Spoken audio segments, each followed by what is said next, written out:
నమస్తే, నేను మీ జాహ్నవి. మనతో ఉన్నారు ప్రముఖ జ్యోతిష్య వాస్తు పండితులు, ప్రముఖ ఆధ్యాత్మికవేత్త, శ్రీ చక్రపీఠ వ్యవస్థాపకులు ప్రదీప్ జోషి గురూజీ. మాట్లాడేద్దాం. నమస్తే గురూజీ. గురూజీ, క్రితం వీడియోలో అమావాస్య గురించి ఎక్స్ప్లెయిన్ చేస్తూ, అమావాస్య ఫిబ్రవరి 9 నుంచి గుప్త నవరాత్రులు అంటే రహస్య నవరాత్రులు మొదలవుతున్నాయి అన్నారు కదా. రహస్యము అంటే ఖచ్చితంగా తెలుసుకోవాల్సిన విషయం మనం. సో మరి యాక్చువల్గా అయితే చెప్పకూడదు అన్నారు, కానీ మన వ్యూవర్స్ కోసం ఖచ్చితంగా చెప్పాలి. ఎందుకంటే రహస్యాలు తెలుసుకుని ఒకవేళ అవి చేయడం వల్ల జీవితాలు బాగుపడతాయేమో, ఉద్ధరింపబడతాయేమో. మా అందరి కోసం ప్లీజ్ దయచేసి ఈ గుప్త నవరాత్రుల గురించి చెప్పండి గురుగారు. తాకట్టులో ఉన్న బంగారాన్ని విడిపించి ఆ రోజు ఆన్లైన్ రేటుకే మేము కొంటాం. Sharma gold company. శ్రీ గురుభ్యో నమః. శ్రీమాత్రే నమః. మాణిక్య వీణాం ఉబలాలయంతీం మదాలసా మంజుల వాగ్విలాసాం మాహేంద్ర నీలద్యుతి కోమలాంగీం మాతంగ కన్యాం మనసా స్మరామి. చతుర్భుజే చంద్రకళావతంసే కుచోన్నతే కుంకుమరాగశోణే పుండ్రక్షపాశాంకుశపుష్పబాణ హస్తే నమస్తే జగదేకమాతః. మాతా మరకతశ్యామా మాతంగీ మదశాలిని కటాక్షేతు కళ్యాణి కదంబ వనవాసిని. జయ మాతంగ తనయే జయ నీలోత్పలద్యుతే జయ సంగీత రసికే జయలీలా శుకప్రియే. ఓం శ్రీమాత్రే నమః. నేను ఇందాక చెప్పినటువంటి ఇంట్రడక్షన్ అందరూ సేవ్ చేసుకోండి. ఆ మంత్రము ఇది మహాద్భుతమైన మంత్రం. ఇప్పుడు చెప్పింది ఆ మంత్రమే రాజశ్యామలాదేవి అమ్మవారిని వర్ణిస్తుంది. అది టెక్స్ట్ ఏమన్నా ఇస్తారా? మనం కొంచెం టైప్ చేసి మన వ్యూవర్స్ కూడా ఇచ్చేద్దాం గురుగారు. ఇస్తాను, టెక్స్ట్ ఇస్తాను. మీరు కింద డిస్క్రిప్షన్ లో అమ్మవారు అంటే మన గుప్త నవరాత్రులు తెలియాలంటే మనం ఎవరిని ఉపాసన చేస్తున్నామని మనకు తెలియాలి కదా. అంతే కదా. గుప్తము ఇప్పుడు ఉదాహరణకి ఎందుకు దీన్ని రహస్య నవరాత్రులు అన్నారు, గుప్త నవరాత్రులు అన్నారు అనేది చెప్తాను. నచోరహార్యం నచరాజహార్యం నభ్రాతృభాజ్యం నచభారకారి. అంటే దీని అర్థం సంస్కృతం అంటే నచోరహార్యం, దొంగలు వచ్చినా దొంగతనం చెయ్యలేనిది, ఎంతమంది దొంగలు వచ్చినా దొంగతనం చెయ్యలేనిది. నచరాజహార్యం అంటే మీరు ట్యాక్స్ కట్టాల్సిన అవసరం లేదు. రాజు వచ్చి ఇప్పుడు రాజుకి ఏదైనా కావాలనుకుంటే లాక్కోవచ్చు. సో రాజు కూడా లాక్కోలేనిది. నచోరహార్యం నచరాజహారం నచభారకారి అంటే మీకు అది భారం కూడా కాదు. అది మీ దగ్గర ఉందని పోతుందేమో అని భయపడ్డానికి అది మీకు భారం కూడా కాదు. నచభ్రాతృభాజ్యం అంటే మీ అన్నదమ్ములు వచ్చి దాంట్లో వాట అడుగుతారనేది కూడా కాదు. ఇది ఇలా ఏ దాన్ని కాంది ఏంటి చెప్పండి, అదేంటిది? దొంగలు ఎత్తుకపోలేరు. జ్ఞానం. జ్ఞానం అనేటువంటిది గుప్తధనం, విద్యాధనం. వ్యయే కృతే వర్ధత ఏవ నిత్యం విద్యాధనం సర్వధన ప్రధానం. అంటే మనం వ్యయం చేసిన కొద్దికి ఇంకా పెరుగుతూ ఉంటుంది. ఇప్పుడు నేను మీతో ఈ సబ్జెక్ట్ డిస్కస్ చేయడం వల్ల నాకు నాలెడ్జ్ పోతుందా ఇంకా పెరుగుతుంది. సో నాలెడ్జ్ ఎంత మనం షేర్ చేస్తే అంత పెరుగుతుంది. కానీ ఇప్పుడు మనకి ఎవరైనా ఒక వ్యక్తి ధనవంతుడు అవునా కాదా మనకి అపియర్ బట్టి తెలుస్తుందా లేదా? తెలుస్తుంది. కానీ అపియరెన్స్ బట్టి విద్యావంతుడు అవుదా తెలుస్తుందా? తెలియదు. అంటే మాట్లాడితే కానీ విద్యావంతుడు అవునా తెలియదు. వాళ్ళ చేతలు చూస్తే తప్ప మనకి వాళ్ళ యాక్షన్స్, వాళ్ళ యొక్క వర్క్స్ చూస్తే తప్ప మనకి వాళ్ళకి విద్యావంతులు అవునా కాదా తెలియదు. కాబట్టి గుప్త ధనం ఏంటి, రహస్యమైన ధనం ఏంటి? విద్య, జ్ఞానం, మంత్రబలం, ఇవన్నీ కూడా రహస్యమైనవి. ఇవి ఎవరికి కూడా చూపించుకోవాల్సిన అవసరం లేదు. మన యాక్షన్స్ తోటి మాత్రమే తెలిసేటి. సో ఈ రహస్యమైనటువంటి శక్తిని, ఉపాసన శక్తిని ఇచ్చేది ఈ నవరాత్రులు. అందుకే వీటిని రహస్య నవరాత్రులు అంటారు. శ్యామలా నవరాత్రులు అంటారు. శ్యామలాదేవి అంటే ఎవరు అంటే సరస్వతీదేవి. ఆ సరస్వతీదేవి ఏంటంటే మనకి విజ్ఞానాన్ని ప్రసాదిస్తుంది, జ్ఞానమును ప్రసాదిస్తుంది, రాజయోగాన్ని ప్రసాదిస్తుంది. జ్ఞానము రాజయోగం ఉన్నాయి కాబట్టి ధనము కూడా దానితో పాటు అదే వచ్చేస్తుంది. అంటే నేను గత వీడియోలో చెప్పిన మీరు జాగ్రత్త విని ఉంటే, తామసిక శక్తి, రాజసిక శక్తి, సాత్విక శక్తులకి 3 నవరాత్రులు ఉంటే ఆ 3 కలిపిన నవరాత్రులు ఇవి గుప్త నవరాత్రులు. ఇంకోటి ఏంటంటే ఈ గుప్త నవరాత్రులు ఎవరైతే చేస్తున్నారో వీళ్ళెవరికి కూడా బహిర్బాటంగా చెప్పకూడదు. ఇది మనకి భగవద్గీతంలో 6వ అధ్యాయంలో ఉంటుంది. సో యోగ దీక్ష ఎలా తీసుకోవాలి, తపశ్శక్తి ఎలా చెయ్యాలి, ఏ విధంగా ఉండాలని చెప్తారు. గురుముఖంగానే తీసుకోవాలి, గురుముఖంగా నేర్చుకోవాలి. కానీ అంటే నా వరకు నాకు తెలిసింది ఏంటంటే కొంతమందికి పూర్వజన్మ సుకృతం ఉంటుంది, వాళ్ళకి గురువు లేకున్నా పర్వాలేదు, అంటే గత జన్మలో తీసుకుని ఉంటారు, వాళ్ళకి వచ్చేస్తుంది. ఇప్పుడు ఉదాహరణకి కోకిలకి సంగీతం నేర్పించగలమా, చేపకి ఈత నేర్పించగలమా? అలాగే కొంతమందికి జన్మత సంగీతం వచ్చేస్తుంది, వాళ్ళకి ఆటోమేటిక్ గా సంగీతం వచ్చేస్తుంది. అట్లాగే వాళ్ళకి అమ్మవారి గురించిన తత్వం వాళ్ళకి తెలుస్తూ ఉంటుంది, ఏదో ఒక పుస్తక రూపంలోనూ లేదంటే నాలాంటి పండితులు ఎవరైనా చెప్పినటువంటి వీడియోల ద్వారా వాళ్ళకి తెలిసి వాళ్ళకు స్మృతి కలుగుతుంది, ఆ అమ్మ అని చెప్పేసి వాళ్ళకు స్మృతి కలుగుతుంది. ఆ స్మృతిని బట్టి కూడా వెళ్ళిపోవచ్చు. ఎందుకోసం అంటే అందరికీ ఒక మంచి గురువు దొరక అదృష్టం కూడా ఉండకపోవచ్చు. ఇప్పుడు ఒక గురువును కలవాలి అన్నా వాళ్ళకి యోగం కూడా ఉండకపోవచ్చు. కానీ ఆ జగదంబ అమ్మవారే నా గురువు అని ఎప్పుడైతే మీ మనస్సంకల్పంతో ఉండి మీరు ప్రారంభం చేసుకుంటే మీకు అమ్మవారు అనుగ్రహిస్తుంది. కాకపోతే తంత్ర విజ్ఞానానికి మాత్రం గురు ఉపదేశం అవసరం. ఎందుకోసమంటే దాంట్లో ఒక్క బీజాక్షరం పొల్లుపోయినా, మనం ఒక చిన్న తప్పు చేసినా అవి జీవితానికి పెడదెబ్బ కొడతాయి, రివర్స్ కొడతాయి. కాబట్టి మామూలుగా లలితా సహస్రం చదువుకోవడానికి కానీ, ఖడ్గమాల చదువుకోవడం కానీ, సౌందర్య లహరి చదవడానికి కానీ మీకు ఏ గురు ఉపదేశం అక్కర్లేదు. మీరు ఆ జగదంబ అమ్మవారే నీ గురువు అనుకొని మీరు ప్రారంభం చేయొచ్చు. ఎందుకోసం అంటే పూర్వకాలంలో ఉన్నంత మహాపండితులు మహానుభావులు ఇప్పుడు అందరికీ దొరకలేదు, కష్టం దొరకట్లేదు. సో నేను అనేది ఏంటంటే ఇప్పుడు ఈ 9వ తారీఖు రోజున మాఘ నవరాత్రులు ప్రారంభమవుతాయి. ఇవి రహస్య నవరాత్రులు. రహస్యము అంటేనే ఆ జగదంబ యొక్క తత్వాన్ని మీరు తెలుసుకుంటూ ఉంటేనే ఇది రహస్యం, తెలియకపోతే ఇది రహస్యం కాదు. సో ఏం చెయ్యాలి మనం ఈ నవరాత్రుల్లో అంటే, ఈ ఫిబ్రవరి 9వ తారీఖు రోజున మీ సంకల్పం తీసుకోవాలి, నదీ స్నానం చేయాలి, లేదంటే మీకు దగ్గరలో ఎక్కడైనా జలాశయాలు ఉంటే అక్కడ వెళ్ళి స్నానం చేయాలి. స్నానము చేసి సంకల్పం చేసుకొని నీలి వస్త్రాలు ధరించాలి ఆ రోజు. నీలి వస్త్రాలు, ఆ నీలి వస్త్రాలు అంటే ఏ రంగులో ఉండాలి అని అంటే చెప్పాలి అని అంటే ఈ యొక్క నెమలి యొక్క కంఠము వర్ణం ఎట్లాగుంటుందో అలాంటి వర్ణం యొక్క వస్త్రాలు ధరించాలి. డిఫరెంట్ బ్లూ ఉంటుంది, దాన్ని ఇంద్రనీలమణి అని అంటారు. అందుకే అమ్మవారి యొక్క పేర్లు స్తోత్రంలో వస్తుంది, ఇందాక చెప్పిన స్తోత్రంలో మాహేంద్ర నీలద్యుతి కోమలాంగి అంటే మాహేంద్ర నీలద్యుతి అంటే ఇంద్రనీలమణి. ఇంద్రనీలమణి కాకుండా మాహేంద్ర నీలమణి అంటారు. అంటే ఇక్కడ మీరు పక్కన వేయండి, జనాలకు అర్థమవుతుంది. మీరు దాని ఏమంటారు, నెమలి యొక్క కంఠము వర్ణం అంటారు, దాన్ని మాహేంద్ర నీలము అంటారు. ఆ మాహేంద్ర నీల ద్యుతి ఆ వర్ణములో ఉన్నటువంటి యొక్క వస్త్రములు ధరించాలి. అలాంటి వస్త్రాలు ధరిస్తే ఆ అందము వేరు, ఆకర్షణ వేరు కదా. ఆ వస్త్రాలు ధరించి దీక్ష స్వీకరించాలి. మాహేంద్ర సాయంకాలం ఇవన్నీ రాత్రులేనా? లేదు చెప్తాను, అన్ని క్లియర్ గా చెప్తాను ఒక్కొక్కటి. కోసం అంటే మీరు కంగారు పడిపోవద్దు, ఏదైనా కరెక్ట్ గా చెప్తాను. సో ఆ దీక్ష స్వీకరించాలి, నదీ స్నానం చేయాలి, ఉదయం పూట నదీ స్నానం చేయాలి. చేసి అమావాస్య గడియలు ఎప్పుడైతే ప్రారంభం చేస్తారో అప్పుడు ఆచమనం చేసుకొని సంకల్పం చేసుకొని నేటి నుంచి నేను శ్యామలా నవరాత్రులు దీక్షలు స్వీకరిస్తున్నాను అని చెప్పుకొని పంచగవ్యం తీసుకోవాలి. పంచగవ్యం అంటే ఈ ఆవు పేడ, మూత్రము ఇవన్నీ కూడా కలిసినటువంటిది, ఆవు నెయ్యి, పంచగవ్యము. ఎందుకోసం అంటే దేహశుద్ధి అవసరం. ఈ అమావాస్య రోజున దేహశుద్ధి చేసుకోవాలి. దేహశుద్ధి చేసుకొని సాయంత్రం వరకు వేచి ఉండాలి. సూర్యాస్తం అయిపోయిన తర్వాత అప్పుడు వికర్షణ భైరవి తంత్రం అని ఒకటి ఉంటుంది. ఎందుకోసం అంటే నీకున్నటువన్నీ కూడా నువ్వు పరిగ్రహం త్యాజ్యం చేయాలంటే నీకున్నటువంటి నెగిటివ్ అన్ని కూడా నువ్వు త్యాజ్యం చేసుకోవాలి. అది వికర్షణ భైరవి తంత్రం ఉంటుంది. దానికి మొదలైందంటే కవచం ఉంటుంది, కవచం శ్యామలా కవచం ఉంటుంది. ఆ కవచము తోటి దేహశుద్ధి చేసుకోవాలి. కవచం చేయకుండా శ్యామలా నవరాత్రులు ప్రారంభం చేయకూడదు. కవచము ఎవరైనా గురువు ద్వారా కానీ ఏదైనా ఉంటే కవచంతో సంప్రోక్షణ చేయించుకోవాలి. తర్వాత వికర్షణ భైరవి తంత్రం చేయించుకోవాలి. ఆ తర్వాత నీ సంకల్పం ఏంటి, ప్రత్యేకంగా ఇప్పుడు నీకు శత్రు బాధ ఎక్కువగా ఉందా, ఏదైనా నెగిటివ్ ఎక్కువగా ఉందా, రుణ బాధలు ఎక్కువగా ఉన్నాయా, నెగిటివ్స్ ఏమున్నాయి, ఇదంతా కూడా నెగిటివ్స్ పోగొట్టుకోవడానికి. శ్యామలా నవరాత్రులు ఉండేటివే నెగిటివ్స్ మొత్తం పోగొట్టుకోవడానికి. అంటే పాప కర్మల యొక్క పంకిలాన్ని మొత్తం కూడా తుడుచుకోవడమే శ్యామలా నవరాత్రుల యొక్క ప్రధాన ఉద్దేశం. అండ్ జ్ఞాన సముపార్జన, దీక్ష స్వీకరించడం, తపస్సు చేయడం, ఇదే ముఖ్య ఉద్దేశం. దీంట్లో ఎలాంటి కోరికలు ఉండకూడదు. అంటే కోరికలు అంటే నేను భోగాలు అనుభవించాలి, వైభోగాలు అనుభవించాలన్న కోరికలు ఉండకూడదు. ఆల్రెడీ ఉన్నవి పోవడానికి పోవాలి, జ్ఞాన సముపార్జన రావాలి, జ్ఞానం రావాలి. ఎందుకోసం అంటే ఇష్టకామ్యార్థము నెరవేర్చుకునే నవరాత్రులు వేరే ఉంటాయి, సిద్ధి పొందే నవరాత్రులు వేరే ఉంటాయి. ఇది సిద్ధి పొందే నవరాత్రి.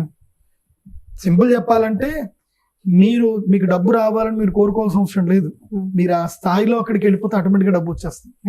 జ్ఞానం ఉంటే ఆటోమేటిక్ గా డబ్బు వస్తుంది, కష్టం కాదు. కాకపోతే దానికి కూడా యోగం కావాలి, మళ్ళీ దానికి వేరే ఉపాసన కాండాలు ఉంటాయి.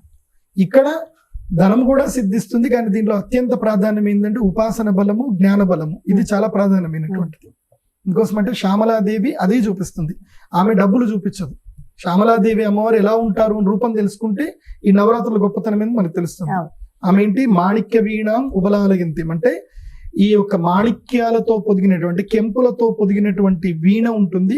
ఆ వీణను అమ్మవారు వాయిస్తూ ఉంటుంది. మాణిక్య వీణాం ఉబలాలయతి మదాలసాం మంజుల వాగ్విలాసాం, అంటే మంజులమైనటువంటి వాక్కుని మనకి ప్రసాదిస్తుంది. మంజుల వాగ్విలాసాం మాహేంద్ర నీలద్యుతి, అంటే ఆ యొక్క నెమలి కంఠం యొక్క వర్ణంలో ఉన్నటువంటి శరీరం ఉన్నటువంటి ఆ వర్ణంలో శరీరం. మాహేంద్ర నీలద్యుతి కోమలాంగి మాతంగ కన్య, మతంగ మహర్షి యొక్క అనుగ్రహ పుత్రిక అయినటువంటి ఆ జగదమ్మ నమస్కరిస్తున్నాను అని చెప్పడం.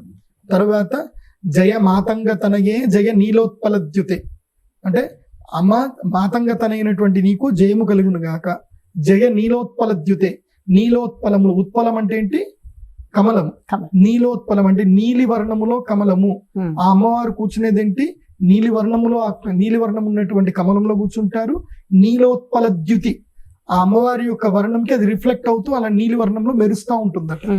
జయ నీలోత్పలద్యుతే జయ సంగీత రసికే జయ లీలా శుకప్రియే, అంటే సంగీత రసిక అంటే ఆమె సామవేదమైనటువంటి సంగీతముతో ఇష్టపడేటువంటి అమ్మవారు. అందుకోసమే ముఖ్యంగా సినిమా వాళ్లకు, సంగీత కళాకారులకు, విజ్ఞానపరమైనటువంటి యొక్క జీవనాన్ని ముందుకు వెళ్ళాలనుకునేటువంటి వాళ్ళకు, సాహిత్య సంగీత కళాకారులకు ఈ యొక్క నవరాత్రులు చాలా ఉపయోగిస్తాయి.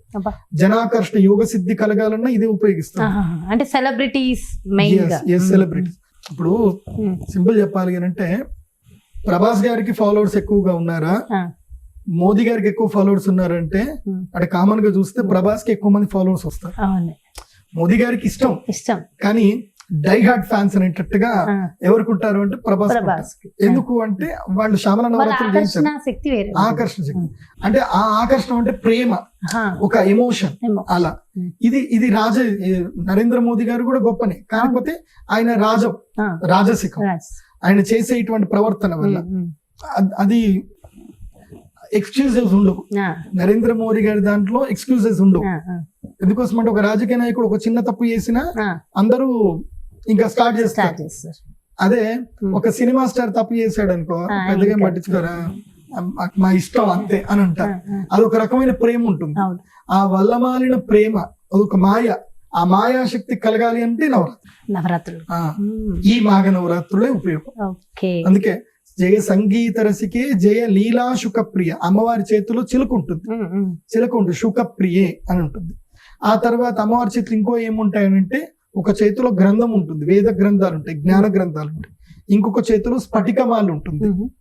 స్ఫటికమాల దేనికి నిదర్శనం అంటే అమ్మవారు శాంత స్వభావము, శాంతమును స్వీకరిస్తుంది, శరీరంలో ఉన్నటువంటి రుగ్మతులన్నీ బయటకు నెట్టేస్తుంది. If you are happy forever, నువ్వు ఎప్పుడు నవ్వుతూ పాజిటివ్ థింకింగ్ తో ఉన్నావు అనుకో, రోగాలు ఎందుకు వస్తాయి? రావు. ఉన్న రోగాలు కూడా పోతాయి. అంతే. పాజిటివ్ థింకింగ్, ఏం కాదు, అంత బాగుంటుంది, ఏం కాదు అని అన్న ఫీలింగ్ ఉన్నావు అనుకో బాగుంటుంది. అదే స్ఫటిక మనకి చూపిస్తుంది. అండ్ నిత్య శుద్ధ చైతన్యంతో ఉండాలి, అంటే క్లియర్ గా ఉండాలి. అంటే రేపు నిన్ను నువ్వు కూడా, ఇప్పుడు నెక్స్ట్ మూమెంట్ మనకి డెత్ వస్తుంది, ఇంకో గంటలో చనిపోబోతున్నావు, ఒక్కసారి మనని మనం వేసుకుంటే, నేను నా జీవితంలో నేను ఎవరికి ద్రోహం చేయలేదు, నేను ఎవరికి తప్పు చేయలేదు, ఐఎమ్ ద ప్యూరెస్ట్ పర్సన్ అని నీ ఇంటర్ సోల్ నిన్ను జస్టిఫై చేయాలి. అలా జస్టిఫై చేసింది అనుకో, ఐఎమ్ వెరీ హ్యాపీ. అది స్ఫటికం అంటారు, దాన్ని స్ఫటికం అంటారు. ఆ స్ఫటిక తత్వం అంటే క్రిస్టల్ క్లియర్ గా ఉండడం, అది స్ఫటిక తత్వం. ఇలాంటి శక్తి అమ్మవారు మనకి ప్రసాదిస్తుంది శ్యామలా నవరాత్రులు. ఈ తత్వాన్ని మీరు అర్థం చేసుకొని శ్యామలా నవరాత్రులు మీరు ప్రారంభం చేయాలి. చేసి దీక్ష స్వీకరించిన తర్వాత ఏం చేయాలంటే, ఒక మండపం తీసుకోవాలి, అమ్మవారి యొక్క ఫోటో పెట్టుకోవాలి, శ్యామలాదేవి యొక్క ఫోటో పెట్టుకోవాలి, ఒక కలశం పెట్టుకోవాలి, ఆ కలశం మీద కొబ్బరికాయ పెట్టాలి, దాని ముందు ఆకులు వక్కలన్నీ కూడా పెట్టి, నవగ్రహాలు, అష్టదిక్పాలకులు, గణపతి, గౌరీ, ఇవన్నీ సర్వసాధారణమైన పూజ, పీఠ దేవతలు. తర్వాత ప్రధానమైనటువంటి అమ్మవారిని, రాజ్యశ్యామలాదేవి అమ్మవారిని మనము స్వీకరించాలి. ఆ రాజ్యశ్యామలాదేవి అమ్మవారి యొక్క విగ్రహం, లేదా చిన్న శ్రీచక్రమైనా పర్వాలేదు, లేదా మా దగ్గర శ్రీచక్ర స్ఫటికలింగాలు, ఆ శ్రీచక్ర స్ఫటికలింగం అయినా పర్వాలేదు, వాటిని పెట్టుకొని పూజ ప్రారంభం చేయాలి. అక్కడి నుంచి మంత్రోపదేశం స్వీకరించాలి. ఇది మంత్రం చాలా ప్రధానమైనటువంటి. ఈ మంత్రం ఏమిటి అనేది కూడా మీకు చెప్తా. ఒకవేళ మీరు ఈ వీడియో మీరు ఏ పొజిషన్ లో చూస్తున్నా దయచేసి, అంటే ఇది నా చెప్పే బాధ్యత కాబట్టి దయచేసి ఈ మంత్రం వినేటప్పుడు వీడియో పాస్ చేసుకొని కాస్త పక్కన కూర్చొని ఈ వీడియోని వినండి. ఒకవేళ ఎలా సిచ్యువేషన్ చూస్తున్నా మళ్ళీ నార్మల్ గా ఒకసారి కంప్లీట్ గా ప్రశాంతంగా కూర్చొని వినడం ఇంకా మరింత మంచిది. మీకు ప్రికాషన్ మొదలే చెప్తాను, ఎందుకోసం గురువు నా బాధ్యత కాబట్టి. ఎందుకోసం అంటే ఈ మధ్య కాలంలో మంత్రం ఎవరు చెప్పలేకపోతున్నారు, మంత్రానికి ఎవరికి తెలియట్లేదు. అందుకే దేవుడు ఈ సోషల్ మీడియా క్రియేట్ చేశాడు, అందరికి రీచ్ అవ్వాలని చెప్పి. సో అందరూ నన్ను కలవలేరు, అందరూ ఆ మంత్రాన్ని తెలుసుకోలేరు. మీకు ఒక దివ్య సరస్వతి మంత్రం ఇస్తాను. ఇది శ్యామలాదేవి మంత్రము, ఓపెన్ గా చెప్పకూడదు. కానీ నేను ఇప్పుడు చెప్పే ఈ సరస్వతి మంత్రం ఇది కూడా శ్యామలా మంత్రమే. కాకపోతే దీనివల్ల నష్టం ఏం జరగదు. ఇది చిన్న పిల్లలకి ఎట్లాగైతే గోరుముద్దలు పెడతామో అలాంటి బీజాక్షరం ఇప్పుడు నేను చెప్పేది. కాబట్టి మీరు ఎలా చదువునా ఏం చేసినా ఆ అమ్మ మిమ్మల్ని ప్రేమగా దగ్గర తీసుకుంటుంది. అంటే చంటి పిల్లాడు కాలితోటి తన్నినా అమ్మ ఎట్లాగైతే కోపగించుకోదో, అలా తన ఒళ్ళో పెట్టుకొని రొమ్ము పాలిస్తుందో అలా మిమ్మల్ని చూసుకుంటుంది అమ్మవారు. ఆ ఉద్దేశంతో ఈ మంత్రం నేర్చుకోండి. ఇది శుద్ధ స్ఫటికమాలతోటి చేసుకోవాలి. శుద్ధ స్ఫటికమాలతోటి జపం చేసుకోవాలి, వేరే ఏ మాలతోటి జపం చేసుకోవాలి. శుద్ధ స్ఫటికమాల అన్నారు. అబ్బాయి ఈ మాలల విషయంలో ఈ రోజుల్లో అసలు ఆ మోసాలు అయితే చెప్పక్కర్లేదు. ఎలా తెలుసుకోవాలి గురుగారు? శుద్ధ స్ఫటికమాల చాలా గొప్పది. శుద్ధ స్ఫటికమాల ఇది డైమండ్ కట్ ఉన్నది ఉండాలి. ఆ శుద్ధ స్ఫటికమాలకి ఒక చీకటి రూమ్ లోకి వెళ్ళిపోయి ఆ శుద్ధ స్ఫటికమాలని రెండింటిని ఇట్లా రబ్ చేస్తే ఫైర్ రావాలి, స్పార్క్ రావాలి. ఇట్లా చిన్నగా రబ్ చేసిన స్పార్క్ రావాలి, అది కాలిన వాసన కూడా రావాలి. అలాగని చెప్పి మరీ కొట్టకండి. స్పార్క్ వచ్చింది అంటే ఎస్ ఇట్స్ గుడ్, దానికి ఫైర్ ఎలిమెంట్ ఉంది దాని లోపల అంటే ఎస్ ఇట్స్ ఒరిజినల్ అని మనకు అర్థం. అలాంటి మాల ఒకటి తీసుకోవాలి, ఆ శుద్ధ స్ఫటిక మాల తీసుకోవాలి. అది మీరు జపం చేసుకోవాలి, దానితోటి జపం చేయాలి, వేరే దాంతో చేయకూడదు. అలాగే గ్రీన్ కలర్ క్రిస్టల్స్ కూడా దొరుకుతాయి, గ్రీన్ క్రిస్టల్ తోటి కూడా చేసుకోవచ్చు. సేమ్ అలాంటి మాలనే గ్రీన్ క్రిస్టల్ దొరుకుతుంది. గ్రీన్ క్రిస్టల్ కాస్త తక్కువ రేటుకి దొరుకుతుంది. శుద్ధ స్ఫటికమాల కొంచెం ఎక్కువ కాస్ట్ ఉంటుంది, పర్లేదు, అందరికి రీచబుల్ 5,000 10,000 రూపాయలనే ఉంటాయి. ఈ శుద్ధ స్ఫటికమాలతోటి జపం ప్రారంభం చేయాలి. ఏం మంత్రము జాగ్రత్త వినండి. ఓం ఐం హ్రీం క్లీం సౌః ధీం శ్రీమన్మహాసరస్వత్యై నమః. మళ్ళీ చెప్తాను. ఓం ఐం హ్రీం క్లీం సౌః ధీం శ్రీమహాసరస్వత్యై నమః. ఓం ఐం హ్రీం క్లీం సౌః ధీం శ్రీమహాసరస్వత్యై నమః. ఈ మంత్రం చదవాలి. వైబ్రేషన్స్ చాలా బాగున్నాయి గురుగారు. దీన్ని పర్ఫెక్ట్ వేలో చదవాలి. ఇది చదువుతూ ఉన్నప్పుడు, ఇది చదివేటప్పుడు శబ్దము ఇక్కడి నుంచే కాదు, నాభి నుంచి రావాలి. ఇది చదువుతున్నప్పుడు నాభి కమలం కదులుతున్నట్టుగా మీరు దాన్ని అబ్జర్వేషన్ చేయాలి. నాభి కమలం కదిలింది అంటేనే ఇది మీకు ఇది సిద్ధి అవుతుంది అని కావాల్సిన రిజల్ట్ వస్తుంది. అది మీతో కలుస్తుంది అని అర్థం. మీ శరీరంలో ఉన్నటువంటి చక్రాలని అది తగులుతూ బయటకు వస్తుంది అని అర్థం. ఎన్నిసార్లు చేయాలి? 108 సార్లు, 108. తర్వాత మీ శక్తి మాల కంప్లీట్ అయ్యే వరకు చేయాలి. 10 రోజులు చేయాలి, దశమి వరకు చేయాలి. అంటే అమావాస్య మొదలు రాత్రి సమయంలోనేనా? రాత్రి చేయొచ్చు, మధ్యాహ్నం చేయొచ్చు. కానీ శ్యామల నవరాత్రుల్లో అత్యంత ప్రధానమైనటువంటిది రాత్రిపూట. రాత్రిపూట మాత్రమే చేయాలి, ఏకాంతంగా చెయ్యాలి. సంధ్య వేళలో చేయొచ్చు, సాయంత్రం సూర్యాస్తమైన తర్వాత చేయొచ్చు, ఉదయం కూడా చేయొచ్చు. కానీ ప్రధానమైన శక్తి రాత్రి వస్తుంది. ఎందుకోసం అంటే నేను చాలా పీఠాలలో వెళ్ళాను, నేను దీక్షలు స్వీకరించాను, నేను చేశాను కాబట్టి, ఉపాసనలు చేశాను కాబట్టి, నేను నా యొక్క గురువు దగ్గరికి వెళ్ళి నేను ఒక గుహలో ఉండి చేసినప్పటి ఉపాసన ఏంటంటే నేను రాత్రి వేళల్లోనే ఉపాసన చేశాను. నేను ఎంత నాలెడ్జ్ అంటే ఏ టాపిక్ టచ్ చేసినా చెప్పేస్తారు గురువు గారు. అసలు నేను బాసరలో శ్రీ మహాసరస్వతి దేవి అమ్మవారి దగ్గర చేశాను. అప్పుడు పూజ్య శ్రీ గురువులు శ్రీ గణపతి సత్యనారాయణ స్వామి వారు అక్కడికి వచ్చారు. గణపతి సత్యనారాయణ స్వామి వారికి నమస్కారం చేస్తే ఆయన ఎవరు కూడా నాకు తెలీదు, ఎవరు పెద్ద ఆయన అని అనుకున్నాను అంతే. కానీ దూరంగా ఉండే నన్ను వాడిని పిలవండి అని చెప్పి నన్ను పిలిచి నా వీపులో 2 చరిచి అప్పుడు ఆయన దత్తమంత్రం ఉపదేశం చేశారు. ఆయన అడగకుండానే ఆయన ఉపదేశం చేశారు అప్పాజీ. అదే కదా యోగం అంటే. అందరికి రావి ఇలాంటి యోగాలు కొంతమందికి, అంటే గత జన్మలో కూడా ఇలాంటివి ఉంటేనే ఉంటాయి కదా గురుగారు. అదే అందుకోసం అప్పాజీకి నేనంటే చాలా ప్రేమ. అప్పాజీ పిలిచి ఉపదేశం చేశారు. అప్పుడు నేను ఈ సరస్వతి మంత్రము దత్త మంత్రం కలిపి నేను అక్కడ చేశాను, బాసర్లో చేశాను. అప్పుడు బాసర్ వేరు, ఇప్పుడు అంత కమర్షియల్ అయిపోయింది. ఇప్పుడు ఎవరిని లోపల ఉండనివ్వట్లే, కూర్చొనివ్వట్లే, అందరిని వెళ్ళిపోమంటున్నారు. అప్పుడు 10 రోజులు నెల రోజులు అక్కడ అమ్మవారి గుడిలోనే ఉండేవాళ్ళు. అక్కడ నేను ఈ ఉపాసన చేసినప్పుడు మీరు నమ్మండి నమ్మకపోండి, ఇది నా స్వానుభవం. ప్రతిరోజు తెల్లవారుజామునే నేను 3:30కి లేచి 3:30 నుంచి 4:30-5 గంటల వరకు ఆ నదిలో పక్కన కొలను ఉండేది, చిన్న చెరువు ఉంది, ఇప్పటికీ ఉంది, కాకపోతే ఇప్పుడు అలౌ చేయట్లేదు. అప్పట్లో నేను కూర్చున్నాను, అదే నది ఇక్కడ వరకు నాభి కమలం వరకు కూర్చొని జపం చేశాను నేను. దానికి కొన్ని దీక్షలు ఉంటాయి. కంఠం వరకు కూర్చొని అప్పుడు నాకు 12 ఏళ్ళు 11 ఏళ్ళు. అప్పటి నుంచి మా నాన్నగారు అమ్మగారు ఇద్దరు కలిసి నాకు దీక్ష ఇప్పించారు. అప్పుడు కంఠము వరకు ఒక మంత్రము, నాభి వరకు ఒక మంత్రం ఉంటాయి అన్నమాట. నీళ్లలో కూర్చొని చేయాల్సిన మంత్రం అది. నేను తెల్లవారుజామున కూర్చొని నీళ్ళ మంత్రం చేస్తుంటే నాకు అమ్మవారి యొక్క గజ్జల శబ్దం వినిపించింది. అమ్మవారు నీళ్లలో కాళ్ళు కడుక్కొని ఇట్లా వెళ్తున్నట్టుగా అందెలు కూడా నాకు కనబడ్డాయి, పాదముద్రలు కనబడ్డాయి. ఎవరూ లేరు, నేను మాత్రమే ఉన్నాను, ఎవరూ లేరు. సో అది నాకు బ్లెస్సింగ్.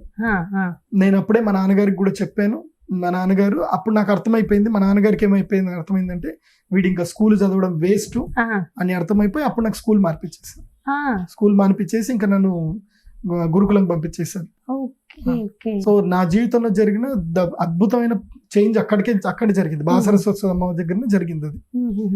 సో అందుకే ఇప్పుడు నేను మళ్ళీ దీక్షాపీఠం అందుకోసం కడుతున్నాను నేను. బాసరలో ఉన్నట్టుగా ఇప్పుడు ప్రదేశ్ ఇప్పుడు అట్లా లేదు. ఎవ్వరికి బాధ వచ్చినా బాసరికి వెళ్ళిపోయి కూర్చొని అమ్మవారి దగ్గర దీక్ష తీసుకునేవాడు ఒకప్పుడు. ఇప్పుడు ఏం లేదు. ఇప్పుడు అక్కడ లోపలికి అయిపోతే డేరులు వేసేస్తున్నారు, ఎవరిక్కడ పడుకోవద్దు, ఎవరిక్కడ ఉండొద్దు అని చెప్తున్నారు. సో ఆ అమ్మవారి నన్ను అందుకోసమే భవిష్యత్తులో ఇలా జరుగుతుందిరా, నన్ను అందరు కట్టేస్తారా, అందరికి నేను రావాలరా, కాబట్టి నువ్వు దీక్షాపీఠం కట్టరా అని చెప్పినట్టుంది అమ్మవారు. అందుకే నాకు ఆ రోజు అమ్మవారు కనబడింది. నిజామాబాద్ లో శ్రీచక్ర పీఠం, నందిపేట వెళ్తూ ఉంటే వస్తుంది. 2000 మంది ఒకేసారి వచ్చి దీక్ష తీసుకోవచ్చు. హ్యాపీగా అక్కడ దీక్ష తీసుకుని ఉండొచ్చు, ₹1 ఖర్చు లేదు, ఫ్రీగా ఉండొచ్చు, మంచిగా ధ్యానం చేసుకోవచ్చు, చక్కగా భోజనం చేయండి. కానీ ఒంటి పూట మాత్రం భోజనం చేయాలి, యోగా చేయాలి, దీక్షగా ఉండాలి. దీక్షగా ఉండడానికే రండి, ఏదో విలాసాల కోసం రావద్దు. అలాంటి దీక్షాపీఠము కడుతున్నాం కాబట్టి మేము ఇప్పుడు ఇన్ని యాగాలన్నీ చేయిస్తున్నాం. ఇప్పుడు ఈ అమావాస్య రోజు జరిగే యాగం ఏమిటి అంటే విశేషమైన యాగము వికర్షణ భైరవి తంత్రం. అంటే దుష్ట శక్తుల నుంచి బాధలు పోవాలి, కష్టాలు పోవాలి, నెగిటివ్ మొత్తం పోవాలి అనుకున్న వాళ్ళే ఈ యాగానికి మీరు రావచ్చు. కాకపోతే హైలీ చార్జెస్, ₹1,00,000 వరకే ఛార్జ్ ఉంటుంది. ఎందుకోసం అంటే ఈ సంవత్సరానికి వచ్చి ఈ ఒక్క నవరాత్రి నేను చిన్న వాడికి వదలలేదు.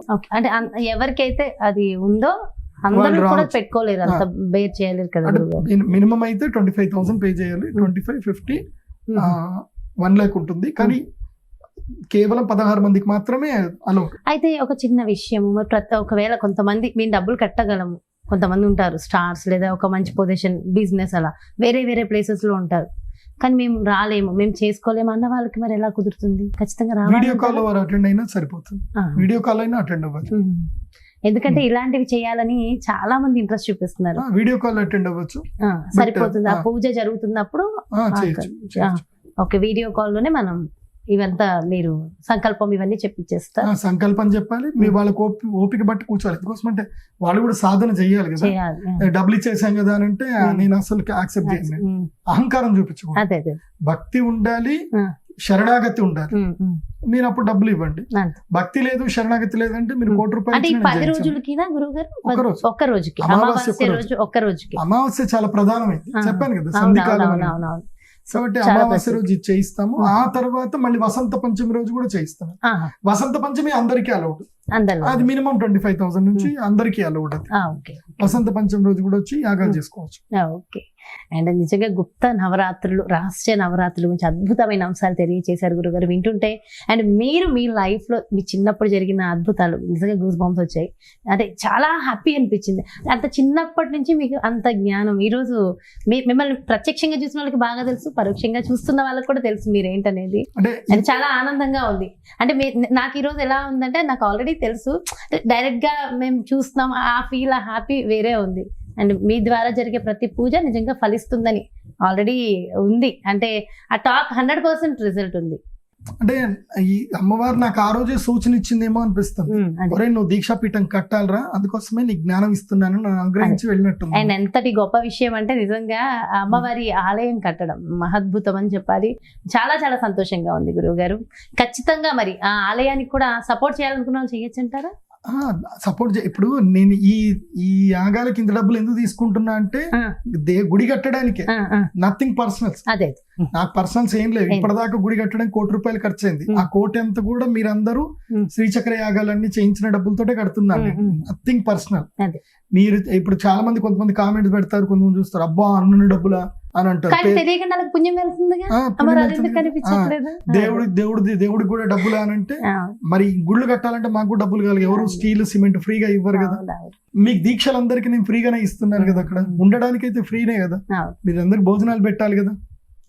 కానీ చాలా చాలా మంచి సంకల్పం గురువు గారు. అమ్మవారి ప్రత్యక్షంగా తీసుకుని చాలా సంతోషం. Thank you so much Guruji. నమస్తే. ఎస్, చూసారు కదండి. మరి ఇది గుప్త నవరాత్రులు, రహస్య నవరాత్రులు. ప్రతి ఒక్కళ్ళు వాళ్ళ జీవితంలో ఖచ్చితంగా తెలుసుకుని చేయవలసిన నవరాత్రులు.